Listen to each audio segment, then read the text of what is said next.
High கஸ் யா Tamil viewers அனைவருக்கும் வணக்கம். ஸோ எஸ்ஹெச்ஜிடி அட்மிட் கார்டு எப்போ டவுன்லோட் ஆகும், ஃபஸ்ட் நாள் எக்ஸாம் எழுத போகிறாங்களோ அவங்களுக்கு எப்போ டவுன்லோட் ஆகும், எந்த டேட்டில் டவுன்லோட் ஆகும், எப்போ வரும்னு சொல்லிட்டு முழு விவரமாக பார்க்க போகிறோம்.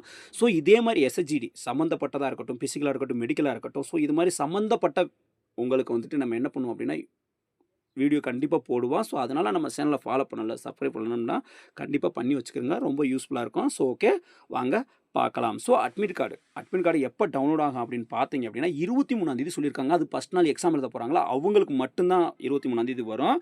மற்ற நாள் டேட்டு, ஸோ அடுத்த டேட்டுக்கு வந்து அவங்களுக்கு முன்னாள் 24ஆம். அதே மாதிரி ஒவ்வொரு நாள் அவங்க டேட் இப்போ வந்து 1ஆம் எழுதுறாங்கன்னா அதுக்கு 3 நாளுக்கு முன்னாடி வந்து உங்களுக்கு என்ன ஆகும் அப்படின்னா அட்மிட் கார்டு டவுன்லோட் ஆகும். ஸோ ஓகே, நாளே எல்லாத்துக்கும் டவுன்லோட் ஆகுனா கண்டிப்பாக ஆகாது. ஃபஸ்ட் நாள் எக்ஸாம் எழுத போகிறவங்களுக்கு 23ஆம் ஈவினிங்குள்ளே உங்களுக்கு வந்து என்ன ஆகும் அப்படி சொல்கிறாங்க அப்படின்னா அட்மிட் கார்டு டவுன்லோட் ஆயிரும்னு சொல்கிறாங்க. ஸோ ஓகே, புரிஞ்சிருக்குன்னு நினைக்கிறேன்.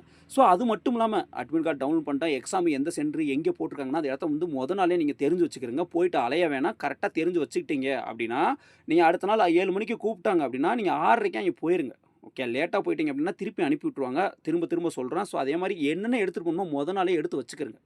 ஓகே, அட்மிட் கார்டாக இருக்கட்டும், ஃபோட்டோவாக இருக்கட்டும், ஐடி ப்ரூஃபாக இருக்கட்டும், ஸோ இது ஃபுல்லாக கரெக்டாக நீங்கள் என்ன பண்ணிடுறீங்கன்னா எடுத்து வச்சுருங்க. ஸோ மிஸ் பண்ணிடாதீங்க. ஸோ ஓகே, புரிஞ்சிருக்குன்னு நினைக்கிறேன். அதே மாதிரி எக்ஸாம் எழுத போகிறவங்க என்ன பண்ணுறீங்க அப்படின்னா நான் ஃபெயில் ஆயிடுவேன் பயத்தோடு போகாதீங்க, தைரியமாக போங்க. நான் கண்டிப்பாக பாஸ் ஆயிடுவேன், எனக்கு பிடிச்ச கொஸ்டின் தான் வரப்போன்னு சொல்லிட்டு ஸோ ஒரு நம்பிக்கையோட போங்க. கண்டிப்பாக நீங்கள் எஸ்ஹெச்டி பாஸ் ஆயிடலாம். ஸோ ஓகே, புரிஞ்சிருக்குன்னு நினைக்கிறேன். ஸோ அதுக்கப்புறம் 27ஆம் எக்ஸாம் எழுத போகிறீங்கல்ல, ஸோ அவங்க முடிஞ்ச அளவுக்கு என்னுடைய நம்பர் இருந்துச்சுன்னா எனக்கு வந்து கால் பண்ணுங்கள். அன்றைக்கி வந்துட்டு சார் என்ன ரூல்ஸ், எத்தனை பேர் ஆப்ஷன் ஆனாங்க, எப்படி நடந்துச்சு, ஸோ என்னென்ன பண்ணுறாங்க சொல்லிட்டு சொன்னீங்க அப்படின்னா அடுத்து போகிறவங்களுக்கு வந்து கொஞ்சம் யூஸ்ஃபுல்லாக இருக்கும். ஸோ ஓகே, புரிஞ்சிருக்குன்னு நினைக்கிறேன். கண்டிப்பாக எனக்கு வந்து ஷேர் பண்ணுங்கள், இல்லைனா கமெண்ட் பண்ணுங்கள். நான் படிச்சுட்டு அவங்களுக்கு வந்து நம்ம சேனலில் வந்துட்டு அவங்களுக்கு வந்து என்ன பண்ணலாம் அப்படின்னா வீடியோவாக போட்டுடலாம். ஸோ ஓகே, புரிஞ்சிருக்குன்னு நினைக்கிறேன். ஸோ என்னுடைய வீடியோ பிடிச்சிருந்தால் லைக் பண்ணுங்கள், கமெண்ட் பண்ணுங்கள். ஸோ ஓகே, வேறு எந்த டவுட் இருந்தாலும் கமெண்ட் பண்ணுங்கள். ஓகே, பாய். जय हिंद।